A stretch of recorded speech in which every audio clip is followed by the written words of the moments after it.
it's gone cold, I'm wondering why I got out of bed at all. The morning rain clouds out my window, and I can't see it all. And even if I could, it'll all be great. But your picture on my wall, it reminds me that it's not so bad, it's not so bad.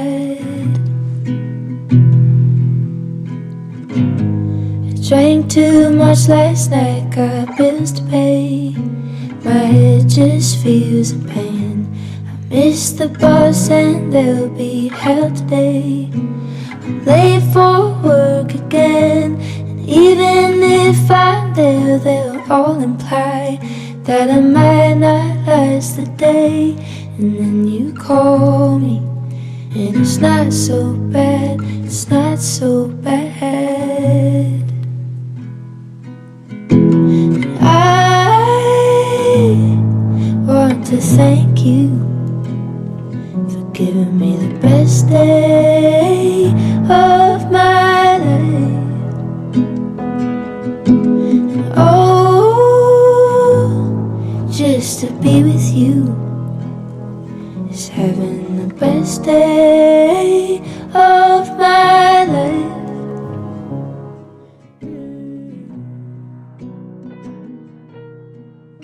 What's up, guys? Welcome back to the channel. My name is Jeff. I'm the owner of RDR Gear here in Salt Lake City, Utah. If you don't know who we are and what we do, I'm going to take a few minutes and tell you a little bit about the company. We specialize in soft goods, plate carriers, chest rigs, full line of canine gear, Cadex holsters, and of course our Safari Line holster mods and holster wraps, as well as our holster accessories for the Safari Line duty holster to mount your tourniquet and other accessories to a duty holster. All those things can be found on our website at rdrgear.com. If you have questions about a future order or a pending order or a current order, you can always email us at info@rdrholsters.com, where we can just go away as soon as possible. So with all that housekeeping out of the way, let's talk about this today. So let me I should preface this video. I'm not trashing anybody or disparaging anybody who uses a tall mount. This is not so much a review on tall risers or tall mounts. It is more a conversation with you guys, if we're having beers, of why I personally no longer use a tall mount and where I think you guys may eventually end up at as well, or have currently already experienced the issue. And I'm gonna show you a couple of tips and tricks that I found that if you are dead set on using one of these or one of these crazy new super tall mounts, there are some pitfalls you should be aware of. And there are a few ways to help mitigate some of those pitfalls if you just absolutely live and die by the grams, and therefore you have to have the latest and greatest in these tall mounts. I'm gonna go through several different variations of options of mounts, and I'm gonna share with you some backstory and history and a little bit of my journey of what pitfalls I ran into, and some will make you laugh. I was a little bit embarrassed, but I've trained with some dudes who are at the higher end of the rifle deployment stuff, and I've also trained with some dudes who are focusing more on intermediate or beginning type rifle stuff. So I've got a little bit of both ends of the spectrum, and I'm gonna share with you some stories from both ends. So let's start. You guys all know the Unity Fast Riser is a 193 2.26, meaning that the dot allows me to keep my head upright. Well, if I use a B5 stock, with the way this stock is shaped, it's kind of like a upside down pie. Crispy, you know what that means, right? Do you know what this means, Crispy? So anyway, this is the shape of my B5 stock, just so you know, okay? So for me, some dudes out there are gonna have more of a rounder face. I have more of a face like Ronaldo, right? The soccer player, the super handsome dude. That's my face is shaped like, right? Unlike Jake or Chris, I have more of a Buddha round face. They're able to get they can chin weld a rifle much easier than they can get a cheek on the gun. For me, if I try to use a Magpul stock, I'll show you later, I use a B5 stock to help me with this dot, because now I get a cheek weld going left to right, not top to bottom. So it's okay, but as soon as the rifle goes off, my chin will slip off the stock. I can't stay in that position. So I learned this from, was 2 years now, I went to a class with Mark Auerbach, First Defense USA. Side plug, if you've not met Mark, one of the best humans you'll probably ever meet, and a phenomenal instructor. Anybody who, California area, I think it's Northern California he lives in. But anyway, look him up, First Defense USA, you'll find him. Super good dude. Looks like Shia LaBeouf from that show when he was like a cartel collector or whatever. Dude is awesome. Very good human. My friend Heather and I met him at a class prior to him becoming an instructor. So he left a very good paying job to become an instructor, but that's his passion. And he's a very good conveyor of information.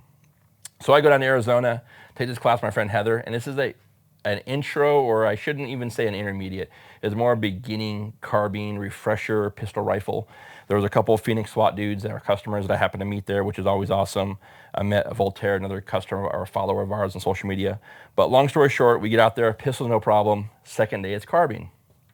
This is a typical Arizona range facility. Nice concrete benches, concrete floors, overhang, the works. So we get out there, and I had put this exact, well, similar rifle, but this optic and this riser on the rifle. Before I left to Phoenix, I went to TNT, my local indoor gun range, and I did off the bench, just a 50-yard hasty zero, meaning that, so I put a target out 10 yards, put a circle up top and one circle below that position, and that's my point of aim and my point of impact. So basically where my dot's looking and my barrel is going to make impact, or as the round make impact. And I did a 50-yard zero, no big deal. My lazy ass at the time didn't take the time to get out and shoot the rifle and verify a 100-yard zero or a 50-yard zero that I had put on the gun. I simply did that hasty zero, and that's where it bit me in the ass. So we get out to the range on day 2, and I'm running this tall mount. I had a Magpul CTR stock, and for this video, I've kind of retrofitted all the Magpul stocks to show you guys some different things on those. Magpul stock is much narrower, doesn't have this width that I mentioned earlier. So for me, it was very difficult. I had a magazine in the gun, 30 rounder, and we are decked off the ground into prone. And I am behind here, and I'm basically chinning the gun like so, and I'm trying to zero this gun. Everybody else in this beginning carbine class got done. One magazine later, and the last 5 rounds I shot, I was able to get a basic zero on the gun. And the reason I was having a problem, number one, between the magazine moving constantly, me chinning the rifle, I couldn't get into the gun, and the parallax messed me up, and every time the gun would go off, the dot was shifting. It just wasn't conducive in the prone position. If you're shooting a tall riser, right, and you're shooting anything other than gas mask, nods, square range, standing up stuff, this can give you some hiccup, because once you get into a marksmanship position, sitting, kneeling, double knee, knee supported, whatever you want to get into, that's where you're going to have some issue in regards to the dot position, parallax, and this being low. If you choose to run something tall in the middle, you've got to address the rear of the stock, right? You can't have a tall mount. I shouldn't say can't. If you're going to run this and maximize the use of this tall mount, because I'll give you guys, I agree with you. When you shoulder the rifle on a regular training day, range day, that right there, having that head-up display, man, so much nicer on the neck than being this, right? That heads up is a much better position. But not all of us in a non-professional end user role are going to benefit from a tall mount all the time, unless again it's nods, right? But I think sometimes social media pressures us to buy certain things, and once we buy them, no one wants to say, oh, that sucked, I'm gonna get rid of that. But my buddy Chris, you guys hear me talk about Chris a lot, we recently came back from a class with Jared Reston at Ridgeline, and Chris ran a Unity riser and his T2. I've trained with Jared before, Jared and I are friends, and I know his class has a marksmanship portion of the class, meaning shooting from various styles of prone or from the prone, double knee, supported knee, any what you want to call it. There's going to be some positional work other than upright standing up close to the target. So I ran a different riser, which I've been using for quite some time now, and I'll show you guys that here in a minute. But I no longer use a tall mount for my training needs or in my training classes. I don't run nods. Today we showed a lot of gas mask use with these to show kind of the benefit of why these are taller mounts or what they're designed for on the professional side. But again, as I said earlier, I'm not trashing anybody who uses a tall mount. It's just really shake loose what you're gonna use and what you're gonna run. It's great to emulate the people we look up to or social media personalities. It's one thing to copy what they're doing just to copy. It's another thing to copy and understand why they are using what they're using and testing and finding out if what they're doing is right for you. So as we move forward, this is the Unity Fast Riser with an Aimpoint or Holosun 403R, which is basically the copy of a T2.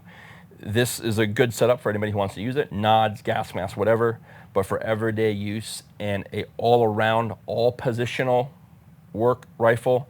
There may be some pitfalls, whatnot, that may not be the best for you, especially in the prone or in different positions such as that. So let's just show you another option of height, and let's talk about some stock options. So, all right, guys, so here is another option, right, of a tall mount and what I've done. I like the MRO. I know some of you guys, I did a review on the MRO itself and the Unity Fast Riser recently. Some guys don't like it. I love it. I don't think there's any problem with it whatsoever, but that's where it's gonna be what works for you. That's why I talk about shaking loose the gear that you're buying. Not everybody can go, you're not gonna go buy one, right? If you research it enough to where you feel your decision is made, so be it, that's on you. But if you haven't tried one, looked through one, whatever, you know, there's something to be said versus opinions, right? Or actually having hands-on use. So, MRO. For me, when I use an MRO, if I don't use a riser, and this one here is a .25 from Magpul, this is just enough of a riser to give me what I need to get a good field of view, a good dot position, and a good cheek weld to the rifle. And my rifle setup now is correct for me to use this dot with this rifle. So when that gun comes up, I'm already in position right there. I don't have to do anything. I've got a good solid cheek weld you guys can see. Let me fix my dot brightness here. And now no matter what, I tuck that rifle in. I don't have to push down. I don't have to cheek weld. I can just come up, dots there every single time, and I have a contact of that rifle that's positive simply by adding a .25 riser in the rear. If you'll notice, and I'm gonna grab another rifle here for you real quick, when you go to build your rifle setup, you have to look at certain things, right? For example, being able to lock the bolt to the rear, your charging handle, depending on the model that you use, if you use a super wide charging handle, one of these Gucci ones that are big and fat, you'll see how much space is right here with the charging handle locked to the rear, right? If you look at the Mark 12 here, and we extend this all the way to the back, and we go to lock this to the rear, you'll see how I've made contact with the riser, okay?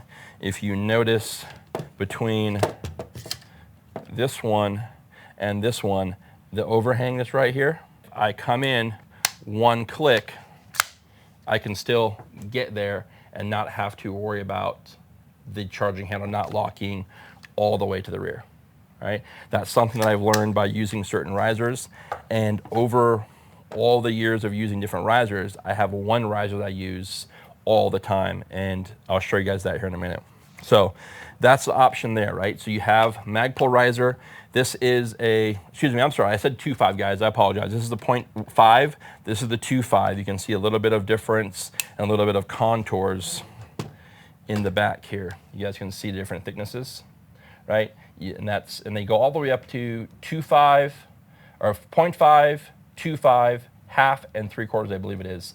And the 3/4 is pretty damn tall. But you'd have to, if you were renting, say, this rifle here, and you ran a 193 or something like that on a Mark 12, you would probably need a .75 riser just to be high enough on the gun to see through the glass. So again, I'll talk about it, rifle setup, right? Making sure you found what you need to fit you, not what you see on social media, Instagram.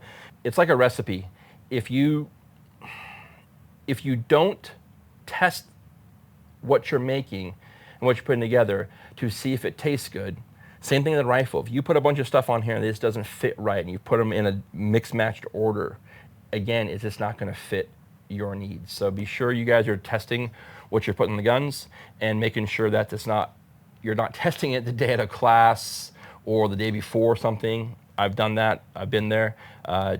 So it does behoove you guys to really put your stuff through its paces before you're going to use it, on a class you paid for a couple of days or whatever it may be. So, all right, so let's look at two more options and we're going to move on. You may want to try a riser, right? Or you may want to try raising the scope or optic or dot in some way. But you may not want to get too deep, heavily involved in the cost of risers and different mounts, whatever. This way, you may not want to get too deep in the cost of risers and mounts and whatnot. And this is a great way to do this because if you get the Unity EOTech riser, you can pretty much put any type of 1913 pick rail type dot onto the Unity riser. And this is a great way to give you some kind of 154, 16-ish type height. And don't quote me on those numbers, but that's just kind of where I'm at with my estimation. But if you had an AR pistol, for example, and you wanted to get something that would give you just a bit higher, this is a great way to get to that because now I'm still kind of tucked, right? I'm still kind of looking upward, but I'm not too hardcore on looking up to a tall mount when I'm using a narrow pistol brace or a narrow Magpul style stock. And this gives you just enough to have a little more heads up display. Your dot's going to be kind of in the top frame of the glass, but at the end of the day, you have a little bit of rise and you're able to get out of doing this to doing a more heads up display, and it's a super inexpensive way to do so. You can get a 403 like this and a mount, I want to say these are like $100 and these are like $149 on Amazon. So you're quite a bit less to try it this way, and maybe you don't like the red dot, maybe you want an EOTech style piece of glass or a red dot. They already have a mount for it. You have a little bit of riser. Take this off. You can play with it back and forth. It's just a good way to get into some height without killing the wallet to do so. All this stuff here, I've gone through. These are all dot heights and dots that I've tried, and I've come to one option. And the one option is what I use full time, all the time now, and that's this rifle here. Don't mind the bipod on it, but it's for some different content we did today. But this is one of my, this is a 12.5 gun, but the ScholarWorks mount, and this is the 161, I believe, or 167. I can't remember which exactly, and I probably should know that, but I didn't bring it with me today. But this is my go-to classroom training square range everyday rifle. This is what I use now, because what I've found is no matter what position I shoot in, whether it be prone, kneeling, standing, whatever, this dot position height-wise works every time for me, no matter what. And I get a super clean dot position. I get a super good cheek weld. I got a good heads-up display, and I don't have to worry about squishing my face, whatever. It's just a much easier setup for me. I love the ScholarWorks. I can unratchet it, take it off, put it on a different gun. Phenomenal option for that reason. And then and you can go taller if you want with these guys as well. You can go lower if you want. But for me, this is the ultimate setup. I can still use the B5 stock, which I prefer. But at the end of the day, I don't have to use a riser for this rifle. This here works excellent. I can put a LPVO on here. I don't have any issue here. And if I do the LPVO, I don't have an issue. But what I like to do, since my neck has some issues with it, I will run the one riser that I use for everything when I use a riser, and I'm going to show you guys that now. And this riser setup that I'm going to show you guys, I'm going to show you how I came about running the tall mount. I'm going to go back a little bit. When I had the tall mount, I was so determined to make this thing work. I wanted it because it was cool on Instagram, it was a hot new thing, and I wanted to be able to run something like that because when it was zeroed, it did give me that heads up display on my neck and is much better in position body-wise. But I had to find a workaround to be able to, if I went to a class and there was going to be some prone shooting or some positional shooting, I could fix the height and stock issue on the rifle. So this is how it turned out being, and there's a couple components to this. So what I carry with me is I have a little, one of our amp bags, one of our ammo tote bags, right? And in the ammo tote bag is this stock with this riser, right? This is a LaRue riser. I'll show you how that works. And then I bring this with me. And this is 2 rear bags hooked to a carabiner. And this is how I can get, if that instructor wants to do prone work at 100, and I'm running a tall mount, or somebody in the class is running a tall mount, I can help them when they struggle. If I had this kit, which I did not bring with me, when my buddy Chris and I were at Ridgeline with Reston, this would have been night and day. So what's cool about this, and YouTube, don't get mad at me, this is Kinetic Development. Come here, you bastard. This is the Kinetic Development M-LOK QD mount. And what this does, it is a micro spring-loaded QD mount, just like that, right? You'll see how that mounts on, okay? It just basically screws onto the bottom of the mount, and once you spring-load these 2 little clicky deals, you heard them click, now the bipod's mounted, right? So now for me, I can use a bipod with my tall mount. I can get my rear bag. I usually use a little chubby right here. And what this allows me to do, combined with the LaRue riser, is you'll notice how my head position is on this rifle. It is the same position as it would be if I was holding it this way, right? The benefit to that is, if I ran an LPVO on this setup and I needed to bring this stock in for eye relief, you'll notice what happens at the top of this riser here. You see it articulate? I can bring it in one more. It's spring-loaded in the rear. This is the riser setup I use on the Mark 12.